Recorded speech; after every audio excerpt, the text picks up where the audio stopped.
শোনো শোনো শোনো সবে শোনো দিয়া মন, আজ আমি বানিয়েছি লিচু আইসক্রিম কোরিয়া আমাদের লিচু গাছ।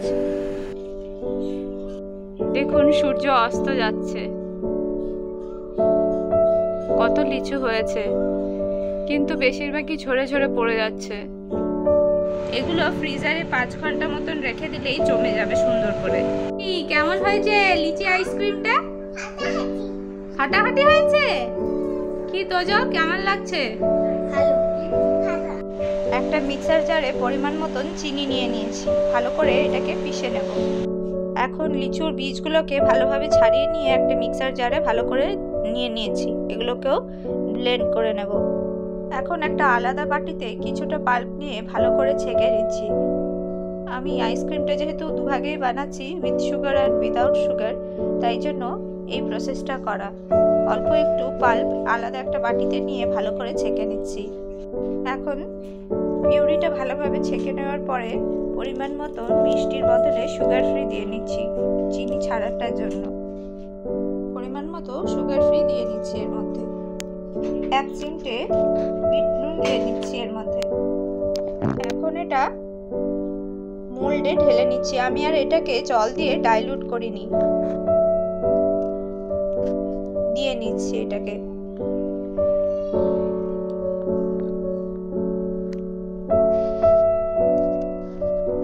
আমার বাবাই সুগারের পেশেন্ট, তাই জন্য ওনার জন্যই উইদাউট সুগার বানিয়ে দিয়েছি।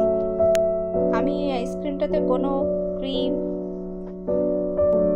বা কর্নফ্লাওয়ার কোনো কিছুই ব্যবহার করিনি, এইরকম ভাবেই ডিরেক্টলি তৈরি করেছি এবং খেতেও ভীষণ সুন্দর হয়।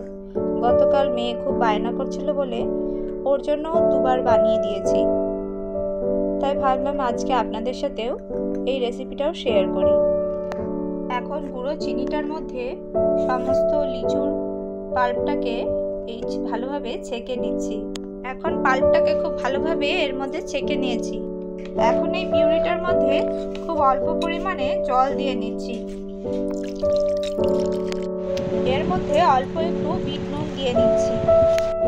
এখন সবটা মিক্সচার এই আইসক্রিমের মোল্ডের মধ্যে দিয়ে নিয়েছি। ওপর থেকে আইসক্রিমের কাঠিটাও দিয়ে নিয়েছি। একটা কাঠি ছোট রেখেছি, সেটা বাবাইয়ের উইদাউট সুগার, আর বাদবাকিগুলো চিনি দিয়েই বানানো হয়েছে। আপনারা চাইলে এরকম গ্লাসের মধ্যেও কিন্তু বসিয়ে নিতে পারেন আইসক্রিমগুলো জমানোর জন্য। এখন আইসক্রিম জোনে ভালো করে এগুলোকে জমানোর জন্য রেখে দিয়েছি। এখন এগুলো উঠিয়ে দেখাচ্ছি আপনাদেরকে, কি সুন্দর দেখুন, হাত দিয়ে টান মারলেই উঠে পড়ছে।